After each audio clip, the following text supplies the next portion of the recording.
अब इसमें इससे पहले हमने रियल नंबर पढ़ लिया पहला चैप्टर, दूसरा चैप्टर आपका पॉलिनोमियल्स था वो पढ़ लिया हमने।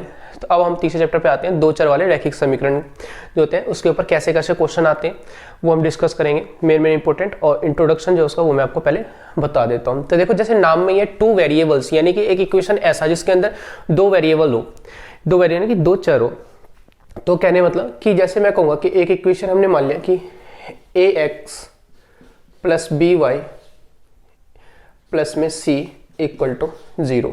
अब इसके अंदर यहाँ पे a b एंड c ये जो है आपके ये कांस्टेंट है, ये a b c के हमारे एक कांस्टेंट है, रियल नंबर है, आपके रियल नंबर है और कांस्टेंट है। ठीक है, ये a b c को चर मत मान लेना, ठीक है, यानी a b c को वेरिएबल्स मत मान, ये एक नंबर होंगे, वो क्या होंगे हमारे कोई रियल नंबर यानी कोई वास्तविक संख्या होंगे और हमारा कांस्टेंट टर्म होगा। ठीक है, तो ए बी सी, अब मैंने एग्जांपल जैसे मैंने बोले कि यहाँ पे 2x है प्लस में 5y प्लस में वाले 6 मान लिया इक्वल टू 0। मैंने एक नंबर एग्जांपल दे दिया जहाँ पे a आपका क्या है 2 है, b आपका जो वो 5 है और जो c हो गया वो आपका 6 हो गया। दो वेरिएबल है इसके अंदर x और y। अब x और y वेरिएबल है और ये तीनों जो है ये कांस्टेंट टर्म थे a b और c। तो दो वेरिएबल, अब अगर मैं इसके जगह पे सिंपल में लिखता है x प्लस 6 इक्वल टू 0, तो ये सिर्फ एक ही वेरिएबल का था, ये टू वेरिएबल वाला इक्वेशन नहीं बनेगा, ये सिर्फ वन वेरिएबल हो जाएगा। टू वेरिएबल वाला कब होगा, जब उसके अंदर दो वेरिएबल होंगे, जैसे इसके अंदर x है इसके अंदर y है। जरूरी नहीं कि वो x और y हो, आपके अंदर उसके अंदर yz भी हो सकता है, w के टर्म्स भी हो सकता है, u के टर्म्स, यानी कि दो वेरिएबल होंगे। ठीक है, उसके अलावा बाकी आपके एक रियल नंबर कांस्टेंट टर्म्स होंगे। तो आपको पता चल गया कि इक्वेशन कैसे होंगे। ठीक है, अब क्या होता है कि अगर दो वेरिएबल्स हैं हमारे पास तो उस वेरिएबल्स को निकालने के लिए अगर उसकी वैल्यू फाइंड करनी पड़ेगी तो हमें दो इक्वेशन की जरूरत पड़ेगी। एक इक्वेशन से उसकी वैल्यू आप नहीं निकाल सकते कि x की वैल्यू कितनी हो सकती है और y की वैल्यू क्या हो सकती है, क्योंकि आप x के पे कोई वैल्यू पुट करोगे तो y की एक डिफरेंट वैल्यू आती रहेगी, क्योंकि एक ये सिंगल लाइन है। एक लाइन के ऊपर जो है अगर मैं एक ये लाइन ड्रॉ कर दूं तो एक लाइन के ऊपर कितने पॉइंट हो सकते हैं, इनफाइनाइट। एक पॉइंट के एक लाइन के ऊपर कितने पॉइंट्स हो सकते हैं, इनफाइनाइट। इसके लिए अगर सिंगल लाइन ले ले तो उसके इनफाइनाइट सॉल्यूशन हो जाएंगे। ठीक है, तो अगर किसी आपके मतलब लीनियर इक्वेशन में टू वेरिएबल्स वाले लीनियर इक्वेशन है, उसमें अगर आपको दोनों वेरिएबल्स की वैल्यू फाइंड करनी है तो आपके पास दो जो है वो इक्वेशन होने चाहिए उनके सॉल्यूशन निकालने के लिए। ठीक है, और वो कैसे इक्वेशन होने चाहिए उसके बारे में हम आगे डिस्कस करेंगे। तो आपको ये पता चल गया होगा कि ये जो है linear equation in two variables किस फॉर्म में होते हैं, जहां पे एक नंबर में आपको सिंपल ऐसे ही पूछ दिया जाता है कि मान लें कि 2x plus 5y plus 6 equal to 0। एक नंबर बताओ कि यहाँ पे b इक्वल टू क्या है। अब ध्यान ये रखना है कि कई वजह से मैंने b इक्वल टू यहाँ 5 लिया है, अब यहाँ पे ये प्लस जो है इस प्लस की जगह पे मैंने माइनस डाल रखा होता 2x minus 5y plus 6 equal to 0, तो यहाँ पे b की वैल्यू माइनस होता। तो ये चीज ध्यान रखना है कि अगर माइनस का साइन है तो माइनस को लेके चलना साथ में। ठीक है, उसको छोड़ना नहीं, ये कि नहीं कि y के साथ 5 है तो 5 लिख देंगे, अगर माइनस है तो माइनस में लिखेंगे, प्लस है तो प्लस में। अगर यहाँ पे प्लस की जगह पर ये माइनस 6 होता तो यहाँ पे c इक्वल टू माइनस आता। अगर ये 2 के आगे कोई साइन नहीं आता, ये प्लस का साइन। अगर यहाँ पे कुछ नहीं होता, अगर माइनस लगा होता तो ये माइनस होता। तो a b और c आपको किसको कहते हैं ये आपको पता चल गया होगा। x के कोफिशिएंट को हमने a माना है, b के कोफिशिएंट को हमने y के कोफिशिएंट को हमने b माना है और तीसरा टर्म आपका कांस्टेंट टर्म है उसको हमने c माना है। तो ये आपको समझ में आ गया होगा कि ये टू वेरिएबल लीनियर इक्वेशन कैसा होता है। अब देखो इसके अंदर कि अब कई बार कोई एक नंबर में क्वेश्चन में आता है कि एक इक्वेशन आपका दे देगा, चार ऑप्शन दे देंगे, पूछा जाएगा कि इसके अंदर बताओ इस इक्वेशन का इन चारों पॉइंट में से कौन सा सॉल्यूशन है। जैसे मैंने इसके अंदर 4 पॉइंट ले लिए, मान लीजिए 2 1 ले लिया, 1 1 ले लिया हमने, और एक मान लीजिए ये ए ऑप्शन है आपका, ये आपका बी ऑप्शन है, तीसरा सी ऑप्शन हमने मान लिया कि 3 2 ले लिया, और चौथा आपका डी ऑप्शन है वो मान लिया कि 0 0 ले लिया। ठीक है, तो आपसे पूछा जाएगा कि बताओ कि इसमें से इसका सॉल्यूशन कौन सा है। सॉल्यूशन कहने मतलब कि जो पॉइंट इस इक्वेशन को सेटिस्फाई करना है। तो आपको कुछ नहीं करना, सिंपल क्या करना है, एक्स और वाई के जगह पे जो आपके ये एक्स और वाई वाले जो कोऑर्डिनेट है आपके, जैसे यहाँ पे x2 है, पहले वाला जो होता है वो x होता है, बाद वाला y, ये आपको पता होना चाहिए। 1 1 है, यहाँ पे 3 2 है, यहाँ पे 0 0 है। तो ये वैल्यू हम x और y की जगह पुट करेंगे, देखेंगे हमारे LHS RHS के इक्वल आ रहे हैं नहीं आ रहे हैं। तो जैसे हमारा पहला है 2 और 1, तो x पे 2 पुट करोगे तो 2 इंटू 2 प्लस में 3 इंटू में 1, तो ये कितना आ जाएगा 4 प्लस 3 आ गया 7। क्या ये 7 5 के इक्वल है? नहीं है, तो यहाँ पे ये LHS RHS के बराबर नहीं हुआ। इसका मतलब ये आंसर इसका गलत है। दूसरा आपका 1 1, तो x पे 1, y की जगह पे 1 पुट करोगे तो 2 इंटू 1 प्लस 3 इंटू में 1, तो ये आ जाएगा आपका 2 प्लस में ये आ जाएगा 3, तो ये कितना आ गया 5। यहाँ पे LHS इक्वल टू RHS आ गया, तो इसका मतलब ये इसका सोल्यूशन हो जाएगा। तो एक नंबर में ऑप्शन में ऐसे क्वेश्चन आ सकते हैं जहाँ पे आपका एक इक्वेशन दे दिया जाएगा, पूछेगा 4 ऑप्शन में से इसका सोल्यूशन कौन सा है, तो इसका आंसर क्या आ गया, बी आ जाएगा। ठीक है, तो जरूरी नहीं कि हो सकता है कि ये जैसे मैंने x y और 5 दिया है, हो सकता है यहाँ पे 2 3 5 की जगह पे कोई कांस्टेंट टर्म की जगह पे उन्होंने ABC पुट कर लिया हो। ठीक है, और यहाँ पे ऑप्शन भी आपका ABC के फॉर्म में हो, तो आपको सिंपल करना क्या है, वही x और y की जगह पे वैल्यू पुट करनी है और LHS RHS आपको देखना है कि वो बराबर आ रहा है नहीं आ रहा है। अगर बराबर आ गया तो इसका मतलब क्या है कि वो सॉल्यूशन उसका वो पॉइंट होगा। ठीक है, अब जरूरी नहीं कि इसका एक यही सॉल्यूशन है, ये तो 4 ऑप्शन में से पूछा है ना इसने कि इसका सॉल्यूशन बताओ इन चारों में से कौन है, क्योंकि एक सिंगल लाइन है, एक क्या ये एक सिंगल लाइन है। अब एक सिंगल लाइन पे कितने पॉइंट हो सकते हैं, मैंने बोला इनफाइनाइटली मैनी सॉल्यूशन होंगे, इसके मतलब कि बहुत सारे पॉइंट होंगे, इनफाइनाइटली मैनी पॉइंट्स होंगे, तो बहुत सारे पॉइंट होंगे, तो बहुत सारे पॉइंट, एक यही पॉइंट थोड़ी ना है, कई सारे पॉइंट आ सकते हैं, तो वो हम आगे निकालेंगे ये कैसे कैसे हम पॉइंट पता करते हैं। ठीक है, तो अगर इस टाइप के ऑप्शन में आते हैं तो आपको ऐसे पता करना है कौन सा पॉइंट इसका सॉल्यूशन है इसमें से। देखो, अगर आपके लीनियर इक्वेशन 2 वेरिएबल वाले जो है, अगर आपके 2 लाइन दे रखे हैं, यानी 2 इक्वेशन दे रखे हैं और आपको ये पूछा जाता है कि बताओ कि ये दोनों लाइन जो है आपस में कितने, पहले तो पूछेंगे कि मतलब कितने सॉल्यूशन होंगे और कैसे सॉल्यूशन होंगे इसके, इंटरसेक्ट एक दूसरे को करेंगे नहीं करेंगे, या पैरेलल है या लाइन के ऊपर लाइन चल रहा है, तो उसको चेक करने का तरीका क्या है।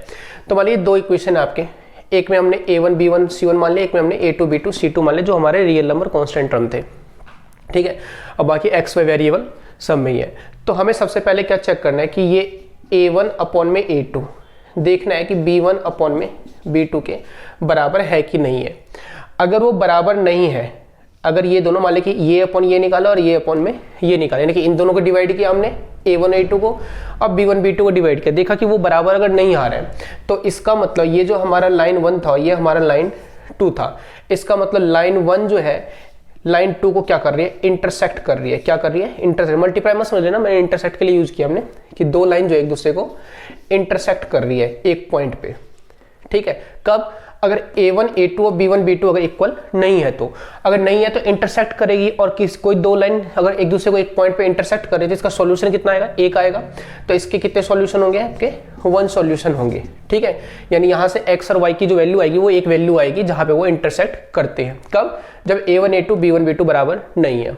दूसरा, अगर आपका A1 अपॉन A2 और B1 अपॉन B2 ये तो बराबर आ गए, लेकिन तीसरा जो आया C1 अपॉन C2 ये बराबर नहीं आया, यानी कि मतलब इन दोनों को डिवाइड किया, आ गया आपका 2 आ गया डिवाइड करने पे, मान लो B1 अपॉन B2 आया, इसको भी डिवाइड करने मान लिया 2 आ गया, लेकिन C1 अपॉन C2 को डिवाइड किया तो मान लो 3 आ गया, कोई 2 के अलावा कोई और नंबर आ गया। इसका मतलब A1 A2 B1 B2 तो आपस में बराबर है, लेकिन C1 C2 बराबर नहीं है, तो ऐसे लाइन हमारे क्या होते हैं, पैरेलल लाइन्स होते हैं। कैसे होते हैं, पैरेलल लाइन्स। अब ये एक दूसरे को कहीं पे डिवाइड नहीं कर रही है, तो कहीं पे इंटरसेक्ट नहीं कर रही, जैसे क्या होंगे, नो सॉल्यूशन, यानी कोई हल इसका नहीं निकलेगा हमारा। तो क्या देखा, अगर इंटरसेक्ट करेंगे तो एक सॉल्यूशन एक हल, अगर A1 A2 B1 B2 बराबर है, C1 C2 बराबर नहीं है, तो कोई सॉल्यूशन कोई हल नहीं निकलेगा, क्योंकि पैरेलल लाइन से एक दूसरे को intersect never intersect each other, कभी नहीं करते। तीसरा है आपका कि अगर आपका A1 A2 और B1 B2 और C1 C2 अगर तीनों ही बराबर आ गए, यानी कि इसको इससे डिवाइड किया, इसको इससे डिवाइड किया और इसको इससे डिवाइड किया, तीनों ही का सेम आंसर आया, तो वो हमारा होता है कोइंसिडेंट लाइन, यानी कि वो लाइन के ऊपर ही लाइन जाएगा, यानी कि एक लाइन है इसी के ऊपर से दूसरा लाइन चलेगा, यानी कि हर एक पॉइंट पे टच ही कर रही है, हर एक पॉइंट पे टच ही करेंगे। कहने मतलब समझ लो कि दोनों इक्वेशन एक जैसा ही है, दोनों इक्वेशन एक जैसा क्या, एक ही इक्वेशन है, समझ लो ये चीजें कि अगर आपका A1 A2 B1 B2 C1 C2 तीनों ही बराबर आ रहा है, इसका मतलब वो लाइन के ऊपर ही लाइन जा रहा है, हर एक पॉइंट को टच कर रहा है, तो इसके क्या होते हैं, मैनी सॉल्यूशन आ जाएगा। क्या आ जाएगा, मैनी सॉल्यूशन।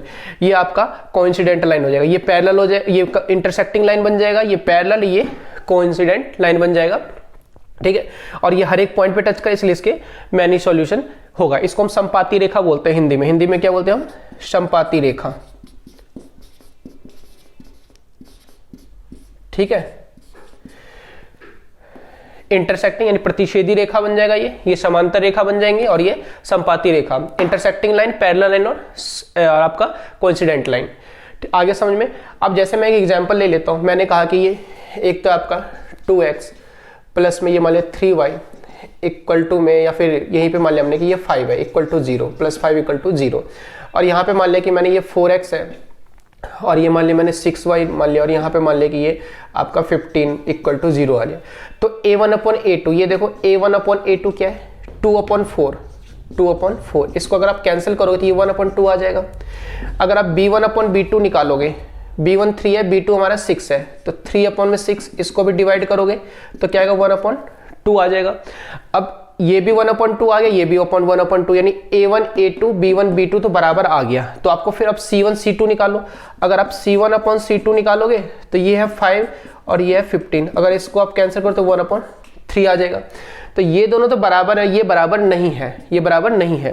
तो a1 a2 b1 b2 तो बराबर है, लेकिन c1 c2 बराबर नहीं है। इसका मतलब ये लाइन जो जाएगी वो ग्राफ पे ऐसे जाएगी, यानी कहीं पे इंटरसेक्ट नहीं करेगी।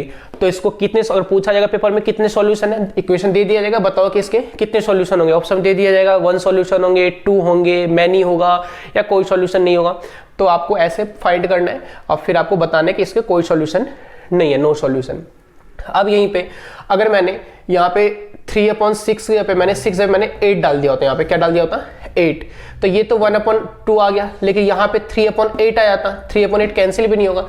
तो a1 a2 और b1 b2 बराबर तो है ही नहीं, तो तीसरे को निकालने की आपको जरूरत ही नहीं है। फिर तो अगर a1 a2 b1 b2 बराबर नहीं आया तो c1 c2 निकालो मत, सिंपल है कि ये दोनों बराबर नहीं आए हैं, सॉरी यहाँ पे a1 a2 b1 b2 बराबर नहीं आए, जिसका मतलब इसके जो ग्राफ बनेंगे वो इस टाइप से ग्राफ बनेंगे, यानी कि एक दूसरे को कहीं ना कहीं इंटरसेक्ट करेगी, और इंटरसेक्ट करेगी तो कितने सॉल्यूशन होंगे 1 सॉल्यूशन होंगे, ठीक है। अब एक इक्वेशन मैं एग्जांपल लेता हूँ कि मान लें कि वो इक्वेशन इस टाइप से है, यही ले लेता हूँ, मान लें कि 2x है प्लस में 3y प्लस में मान लें 5 इक्वल टू 0 है, और एक मैंने ले लिया 4x प्लस में 6y प्लस में 10 इक्वल टू 0। अब ये देखो ये दोनों इक्वेशन है, ये दोनों इक्वेशन है आपके। 2 को 4 से डिवाइड करोगे 1/2 आ जाएगा, 3 को 6 से डिवाइड करोगे वो भी 1/2, 5 को 10 से डिवाइड करो वो भी 1/2। तो a1 a2 b1 b2 c1 c2 तीनों ही बराबर आ रहे हैं। इसका मतलब इसके जो ग्राफ बनेंगे वो कैसे बनाएंगे, लाइन के ऊपर ही लाइन जाएगा, दोनों इक्वेशन से जो ग्राफ आएगा वो लाइन के ऊपर ही लाइन जाएगा। तो इसके कितने सॉल्यूशन हो जाएंगे, मैनी सॉल्यूशन। तो ये आपको पता रखना है कि कब कैसा सॉल्यूशन लीनियर इक्वेशन का आएगा, ठीक है।